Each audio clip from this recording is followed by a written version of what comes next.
Welcome back, my fellow peanuts, and welcome to anyone new to my channel or to this podcast. Now, this podcast covers true crime cases that may not be suitable for young listeners.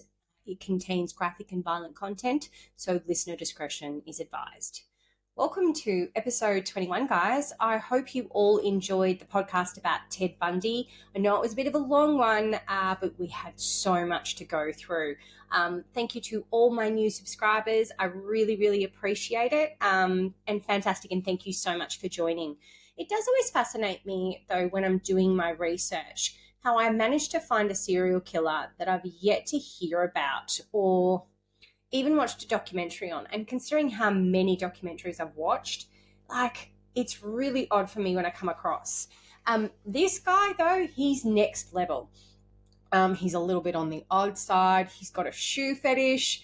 Now, just the thought of that definitely makes me want to cringe to my core. I'm not a fan of shoes, and the foot fetish thing, I don't understand it. I hope you're all really enjoying my channel and the episodes.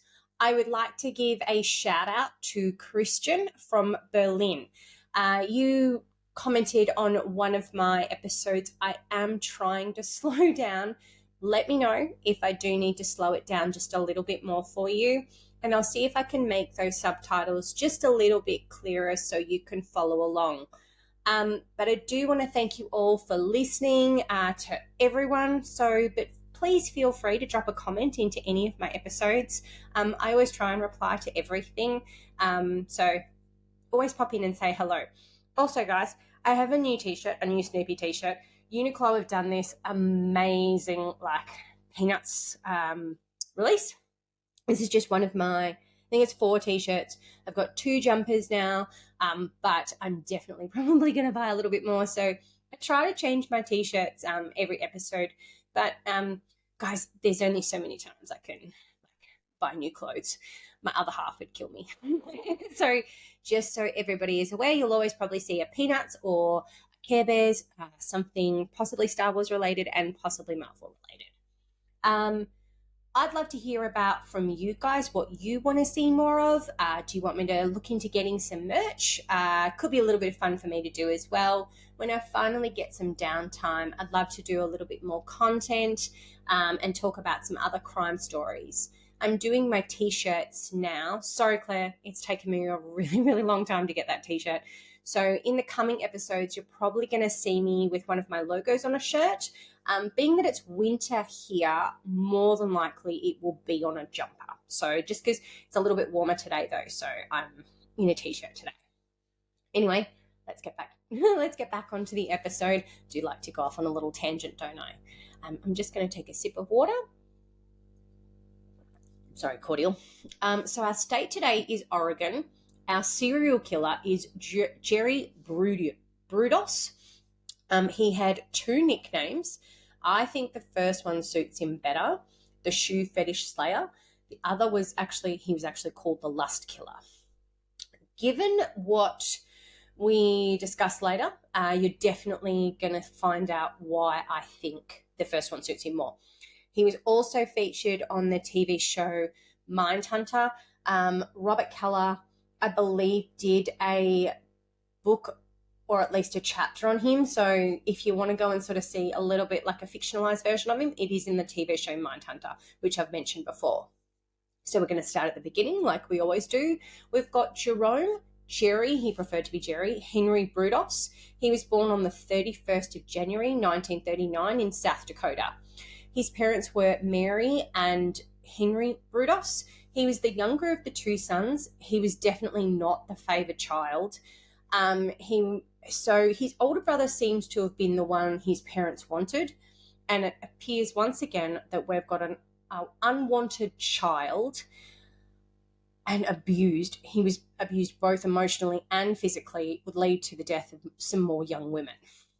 His mum, Mary, she didn't particularly want another child, and she wasn't happy that he actually turned out to be a boy. All she wanted was if she was going to have another child, was a daughter. It feels as though she punished Jerry, though, for most of his life for just being a boy. And realistically, guys, what a really cruel way to treat your own child. His mum would treat him with disdain. She'd emotionally abuse him, given him, like, at any given chance, she would belittle him. I can't find many details about the abuse as such, but it's clear from his psychiatric reports that his mum was definitely detrimental to his mental health growing up. What's made more clear is that she was constantly telling him of her disappointment that he wasn't a girl. Imagine the impact of knowing that you were not wanted in the first place, right? And then to be hated because of your gender. Now, during your most formative years, this would be truly horrifying for any kid, right? Just any kid. But one has to think, though, does that where it stems from, like his hatred? Is that where it comes from? Again, just my thoughts, but just the more and more research I do, the more I'm sort of seeing stuff like that. I don't like that we're always sort of blaming the parents and the upbringing, and specifically we are quite often blaming the mums. I don't think that it's helped during these day and ages that mental health wasn't really looked at. Things seem to be getting better, at least for like in my generation and generations to come. It was just seen that they were back in Jerry's generation, they were sissy.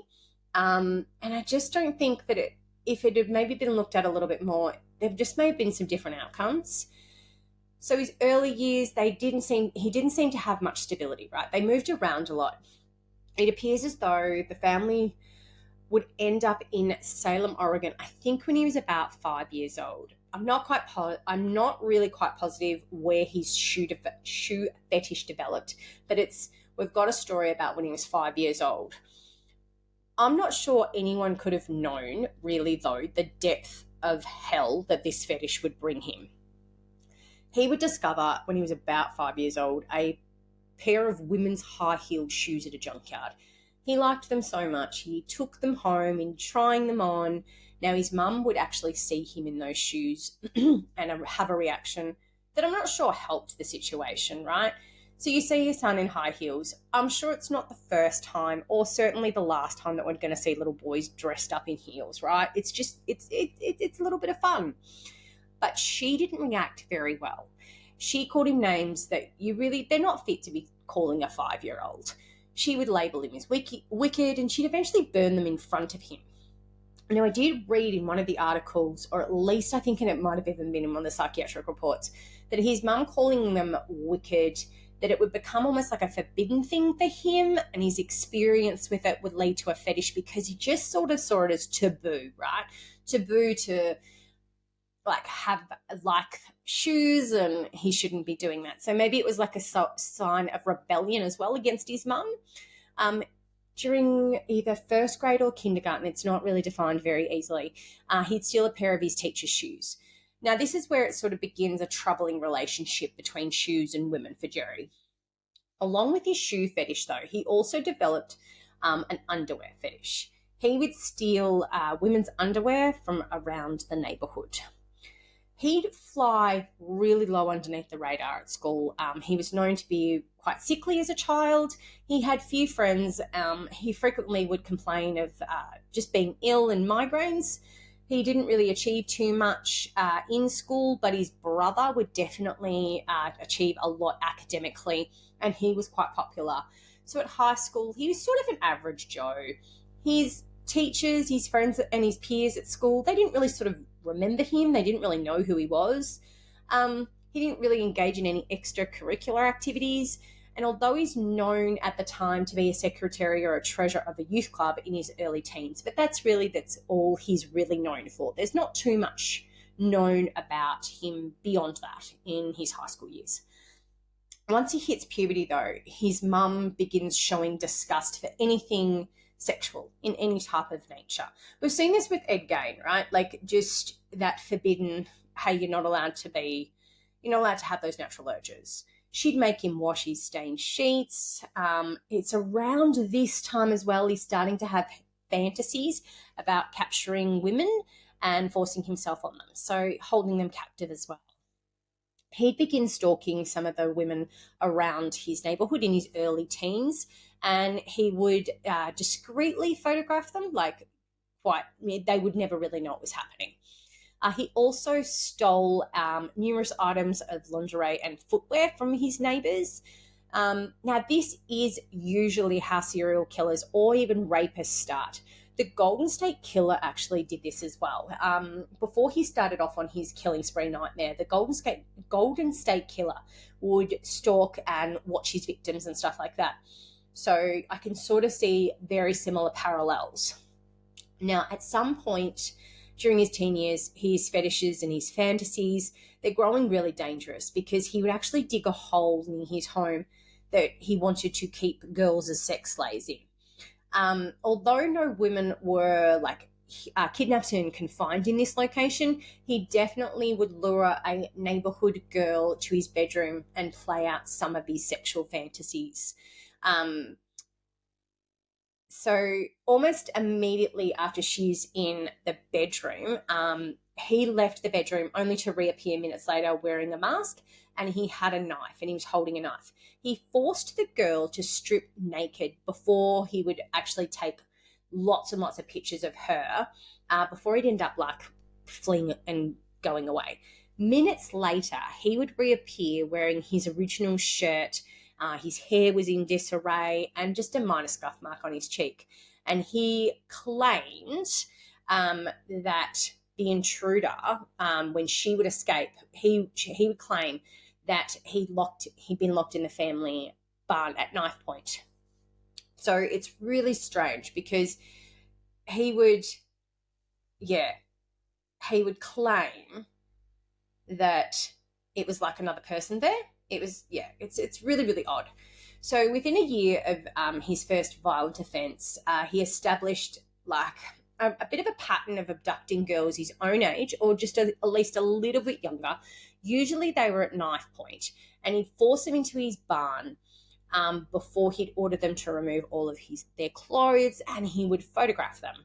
He would then lock the girls in a certain part of the barn, and he would reappear wearing different clothing and his hair combed in his hair in a different sort of fashion. He would then release the girl and saying that this person, his twin brother, Ed, and he would act all shocked that they had been put through this and this ordeal. He would ask, hey, he didn't hurt you, did he? And he would claim that his twin brother was in therapy and this was going to set him back a little bit before he would plead to these girls and say, hey, please don't report this to the police.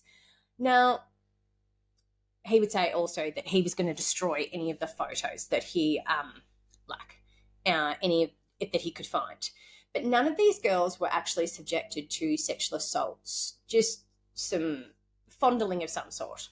But all obviously agreed with this story because they never informed any police of what they'd experienced.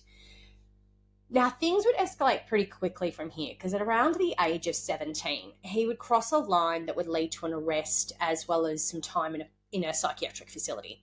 He would beat a 17-year-old girl after she failed to give in to his advances.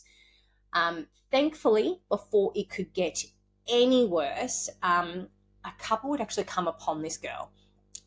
He would make up some story that he'd come across the girl and she'd been beaten by some unknown person that he claims to have chased off. The couple didn't believe him almost immediately, and they'd take her straight to the police station. Now, Jerry would later confess to the police that he had attacked the young girl, but claimed his intention had been really to just intimidate her into removing her clothes so that he could photograph her. He denied any involvement in any other previous acts or anything like that, and insisted at the time that really his temper had just gotten the better of him because she didn't do as she was told. He was then charged with assault and battery, and after his arrest, the police would search his bedroom and they'd find an extensive collection of female clothing plus a lot of Polaroids of teenage girls. And one of them they were actually able to identify. But when they contacted the girl, she would actually tell them the story of this Jerry's twin brother, and he ended up being remanded in custody, and he'd eventually be taken to the Polk County Juvenile Department. Now, given his age at the time, he was treated as a juvenile offender, and he'd be sent for a psychiatric evaluation at the Oregon State Hospital. He'd enter the facility sometime in April 1956. While he's there, he's allowed to attend high school during the day at North Salem High School, and he was diagnosed with borderline schizophrenic. Now, apparently this diagnosis was really common to people like Jerry at the time. While he's at the facility, he's got lots and lots of tests. It's a range of evaluations, which the tests ended up concluding that he was a depressive individual who suffered from a schizotypical personality disorder, but was not grossly mentally ill or suffering from any delusions. The doctors would end up saying that his sexual fantasies revolved around a hatred that he harbored towards his mother and women in general. So not only do you realize, like, you've identified that the problems that he's got are related to harboring of him hating his mum, you're going to send him back to his mum. So how did you think that was going to get any better? That's my only, like, hey, did you really think about this? Like, the hospital? It's just sort of really strange to me. I would have personally, like, that's just my personal belief, right? Now, he would eventually be discharged from the facility when he was no longer a threat to society. How very wrong they were, though. I think he already had it in him to kill people, but things just hadn't escalated to that stage yet. But prepare yourself, guys, because we are going to get into some pretty weird things. But once he was released from jail, he'd attend Corvallis High School, and he would graduate 142nd of a class of 202. He tried his hand at college, but his attendance was really erratic, and he eventually just gave up on college. It just wasn't for him.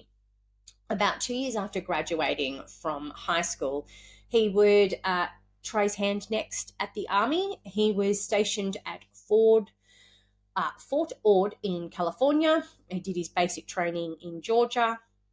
During this time, though, he would be trained as a communications technician, basically the equivalent of an electrician. He began having some pretty significant fantasies, but he would tell the people in his camp that they were actually quite real. He would say that a Korean girl would sneak into his bed every night.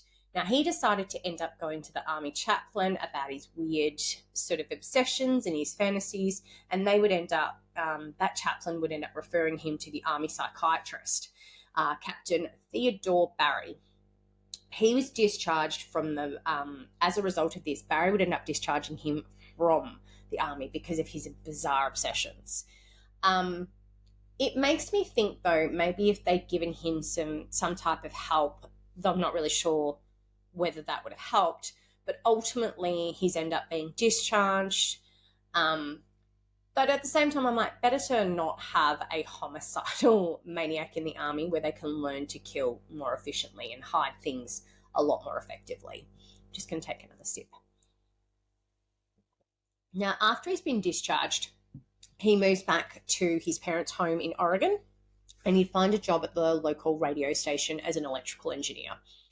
Now, to his work colleagues, he was, like, again, flew underneath the radar. He's proficient, he's considerate, he's really mild-mannered, yet he really did seem to lack any motivation to do anything besides being a broadcast technician. Like, he just didn't have any aspirations at all. He didn't seem like he wanted to move beyond that.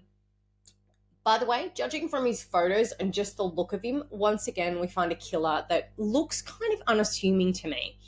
And I can see how that's the possibility of him being able to lure women and kill them, because he does look very unassuming to me.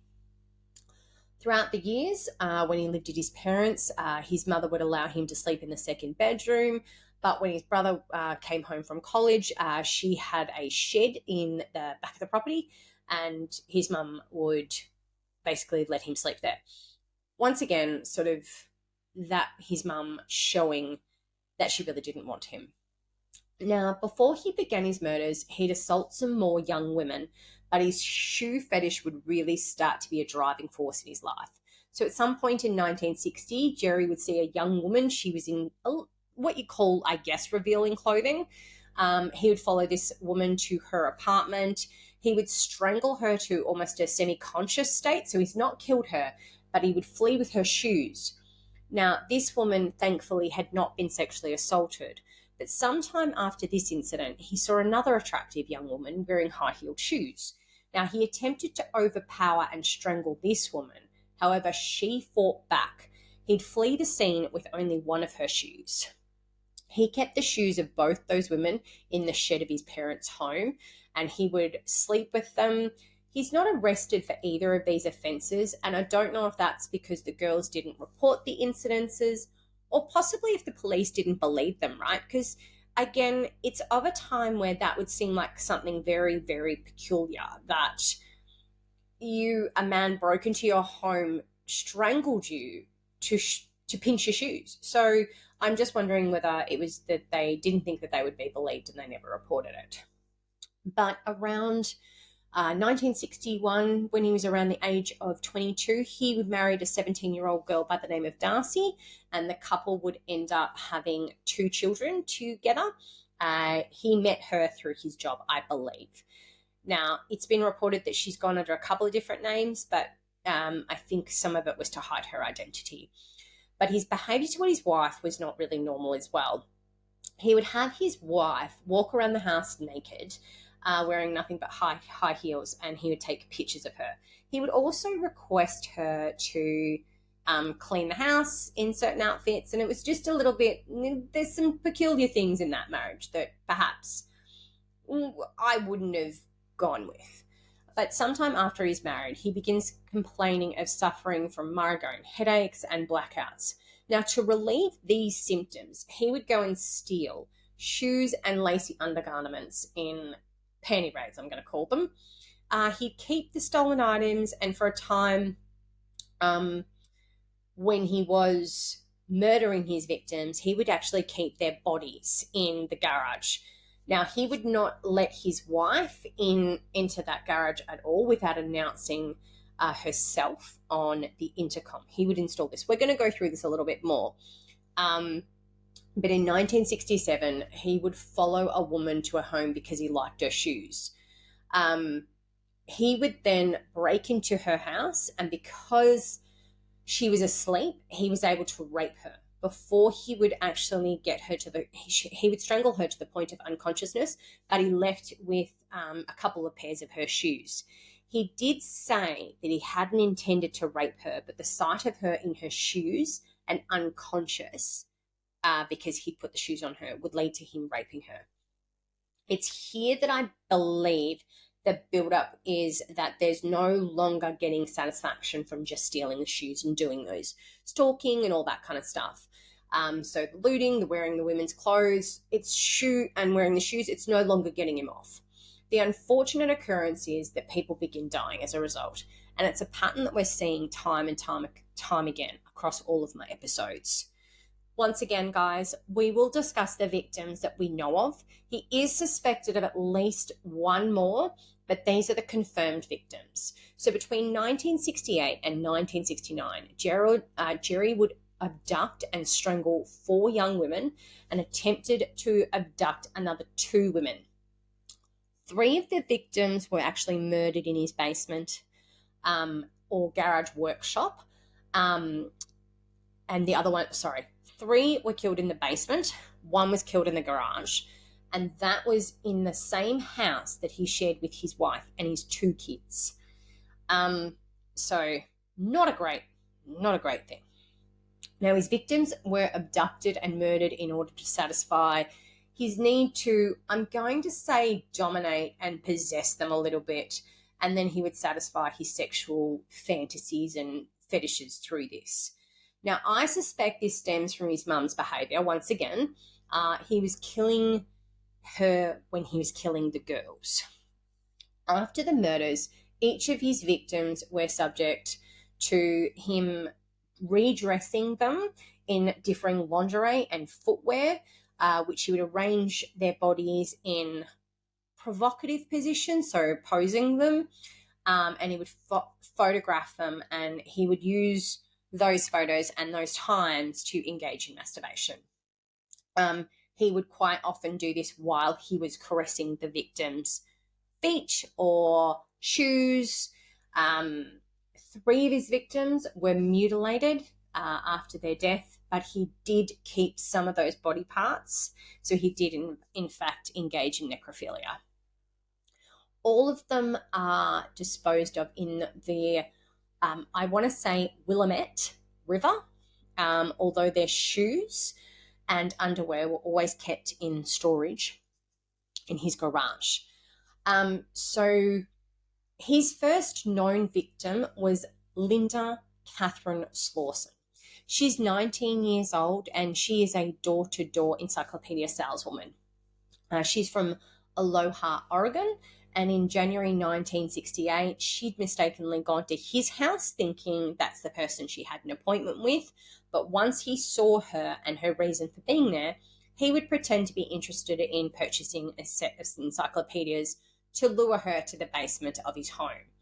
Now, while she's sitting in the basement, he would bash her head with a section of wood.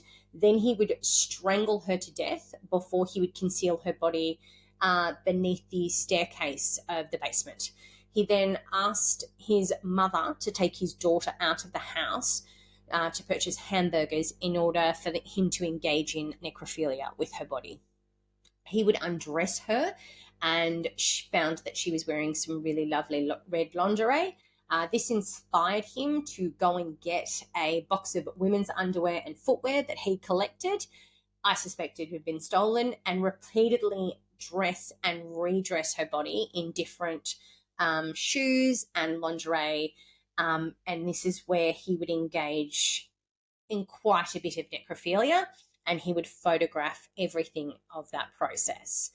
Now, after he'd finished engaging in these horrific acts with her, he would sever her left foot with a hacksaw, and he would keep that in the rear of the family freezer, which that's just horrifying to me. But the reason he did this was it actually had a view, like where the freezer was, that he could see it on a regular basis, and that would mean that he would get off on it, let's say that. He would also keep 2 of the encyclopedias that she had to keep as souvenirs at the time.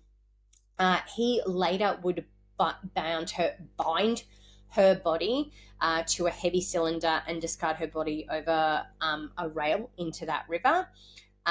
He couldn't recall the exact location, and this is noted in his confession because I believe Linda's remains have never been found. His next victim was Jan Whitney. Now, her car had broken down and he decided to use this as an opportunity for his next murder. She was just 23 years old, and after he'd had a look at her car, he would claim that he had the tools and he was able to fix her car for her. But he needed to drive home to get his tools. So Jan and the 2 hitchhikers that she actually previously picked up would agree to join him. But what ended up happening was Jerry would end up dropping those 2 hitchhikers to their intended destination before taking Jan with him back to his home. He would pretend to go and grab his tools and sneak into the rear of the vehicle when she was still in the passenger seat. He then asked her to close her eyes and describe how to tie a shoelace without opening her eyes or moving her hands. Now, I'm not sure why, but she agreed to this challenge. He then would strangle her from behind while still in the driveway. He would then carry her body into his garage workshop where he would dress her body in several types of shoes and lingerie before repeatedly engaging in necrophilia. Her body was hoisted from a pulley in the workshop ceiling for almost 2 days, and he would violate her in indescribable ways over the next 2 days.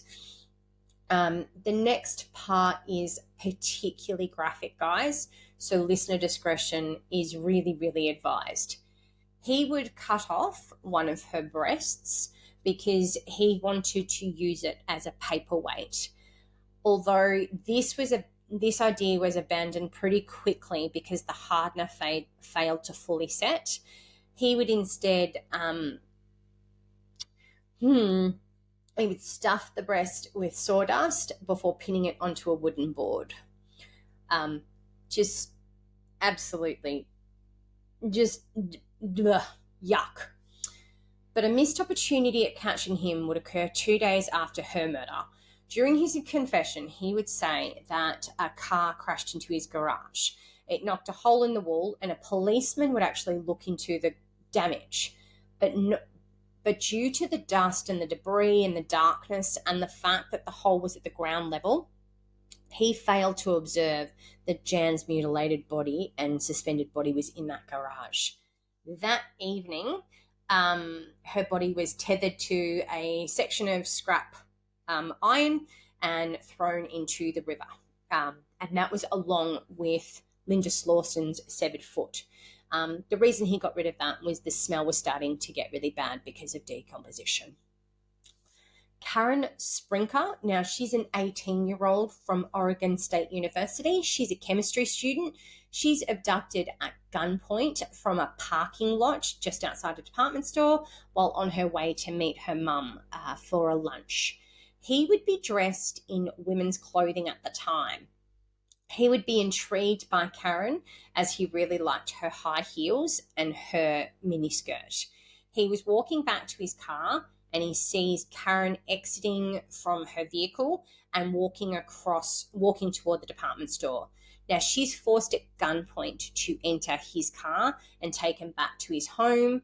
He would lie to her and he would tell her that he's not going to harm her. And the lies this man honestly says to capture and lure his victims away is absolutely disgusting. During his confession, he would actually admit that Karen begged for her life and begged that she not be hurt. She would do anything, and she would say that she would do anything that he wanted, provided he didn't kill her.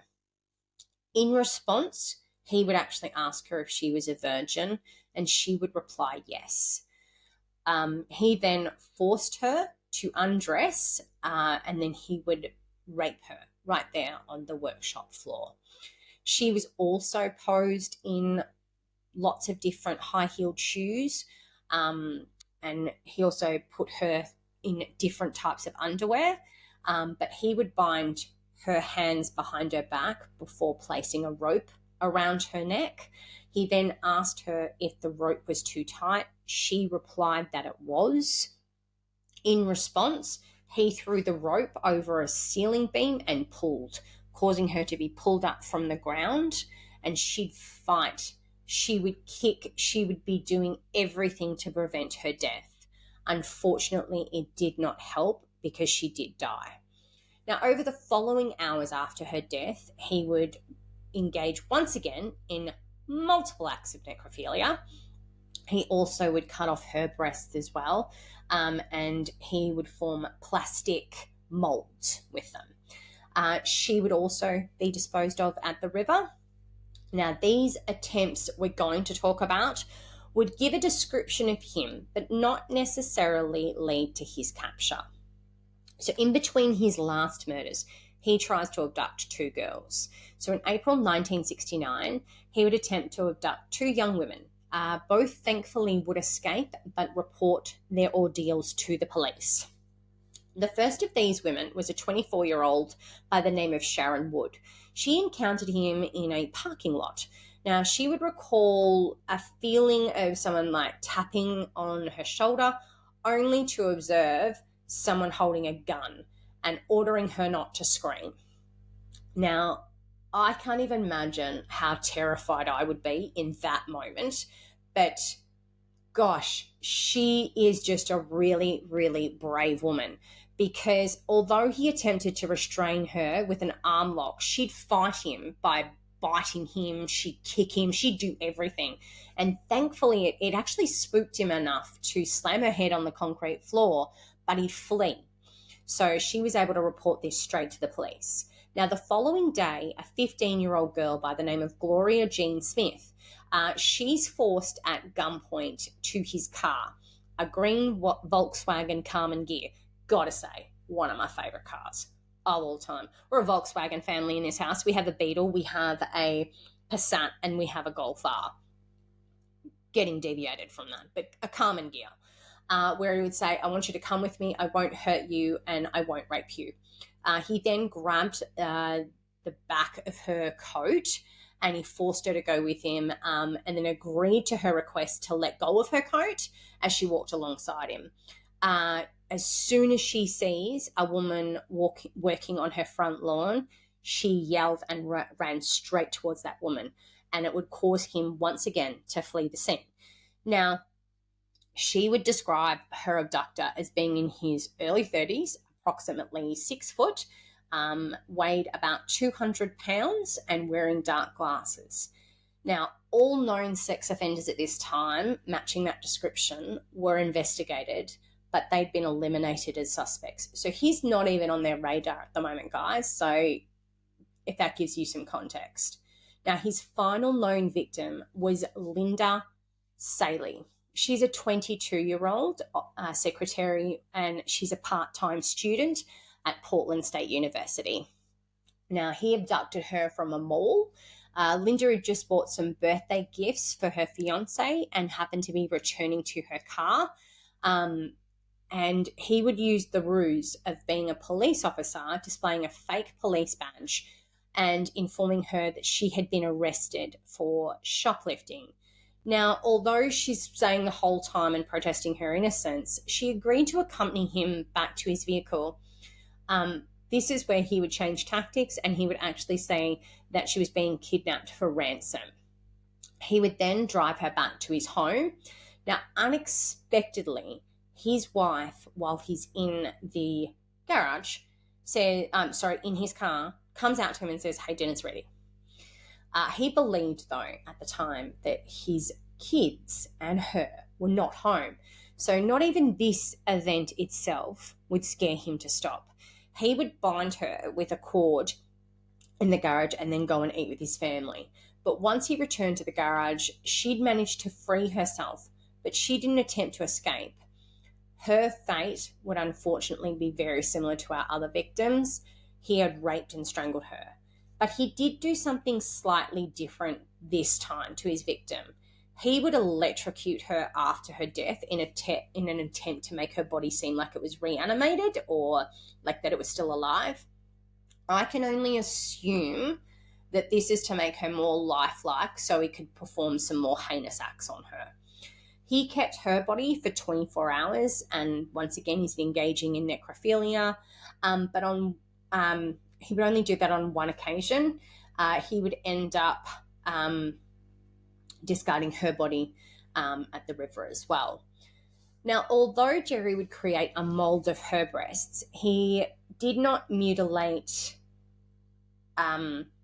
this section of her body because he found that her nipples were too pink and he didn't want to mutilate that part. That's a side note, and I realise that, but that's something that's noted. Now, Jerry's luck would actually run out in May of 1969. A fisherman would find the bodies of Linda Saley and Karen Sprinker. Those were his last two victims. Now, it's really quite creative the way they catch him, but he'd been careless and he'd never tried to hide his identity. So the police began to ask around the nearby university campus about suspicious men because Karen was a student and Linda was a part-time student. So they went around to the different universities. So the detectives who questioned students at Oregon State University, they learned that some female students had recently complained about getting strange calls from a man who was trying to lure them out. They would also get reports of a suspicious red-headed man. He's on the pudgier side, so he's a bit plump, we'll call him. He's been loitering around campus, but they do discover a young woman who'd actually ventured out on a brief date with this man because he claimed to be a Vietnam veteran who was looking just for some company. This girl had zero intention of ever seeing this man again. She found him quite disturbing, and he'd mentioned that he wanted to discuss the discovery of those bodies in the river. But the detectives would actually ask her, hey, can you contact him and reach out to him? And the fact that she had the guts to do this is just insane. I'm not sure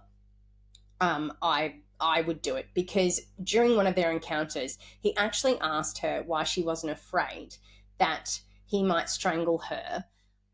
So that sort of deviated, that's where she was like, I don't want to see this guy anymore. So in addition, her description of the man with light-coloured hair and a lot of freckles was really similar to what they'd already encountered previously on other days. Now, to her surprise, she left a message and he contacted her, and she set a date and contacted the police straight away. They would meet at a designated meeting place, and they would spot this tall, pudgy man that they'd sort of heard a lot about. Approaching him, they would learn that his name was Jerry Brudos, and while they believed he was a possible suspect, he seemed completely at ease. He just acted like he had nothing to hide. So that meant he was either really innocent or very clever, or he's just showing no remorse for what he's just done, right, guys? Now, this guy, he's providing the police with his correct name, his occupation, but he would give a false address. So without any real reason to detain him, they'd have to actually soon release him from custody. Although once they let him go, they actually saw the background check that revealed his history of physical and sexual violence towards women.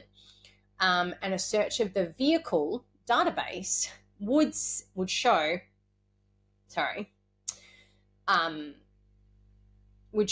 that he resided in the same sort of area where Linda Slauson had been last seen alive.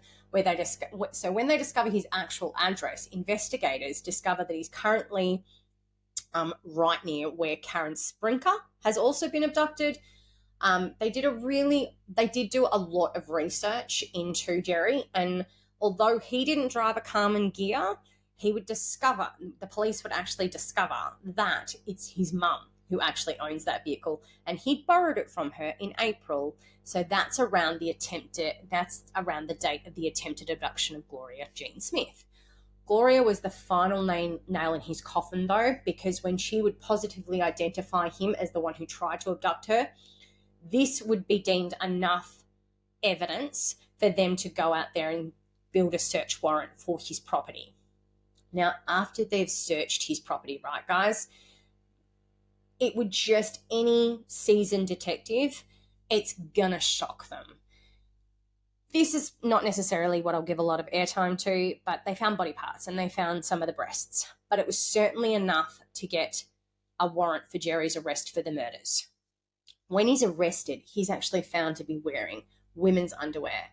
He's already spoken to an attorney when the police were looking into him and was advised, don't talk under any circumstances, don't talk. He would agree to submit to an interrogation in the end, though, in stops and starts. Despite his attorneys saying to him, don't talk, he would end up giving a confession. Before his trial began, though, psychiatrists would actually assess him, and they'd indicate that while he had a personality disorder, he knew what he was doing at the time of his murders, so he knew what was wrong and what was right. So he couldn't be considered insane. Now, antisocial personality disorder, yes. Deviant behaviour, absolutely. But he was not considered psychotic. So he had certainly known what he was doing to these girls, and that it was both illegal and wrong. So was he a danger? Absolutely. But was his condition, was it going to be able to be rehabilitated? They said no. But after consulting with his attorneys a little bit more, he did end up saying that there was going to be no way out. He'd confessed to all these crimes. So he would end up changing his plea to guilty in the murders of Jan Whitney, Karen Sprinker, and Linda Saley. He was sentenced to 3 consecutive terms of life imprisonment with the chance of parole. He also admitted to the murder of Linda Solson, but her body had never been found, so he's never been prosecuted for her murder. The next part kind of shocks, not kind of shocks me, it absolutely really shocks me. The police would arrest his wife and say that she had been an accomplice. Now, a neighbour claimed at the time that she'd actually seen Darcy help Jerry with a victim, but her testimony was quickly discredited, thankfully, and since there was no evidence that she knew or that she participated in any of the crimes, it just seemed really difficult to make those claims and make it stand up in court. So she's acquitted.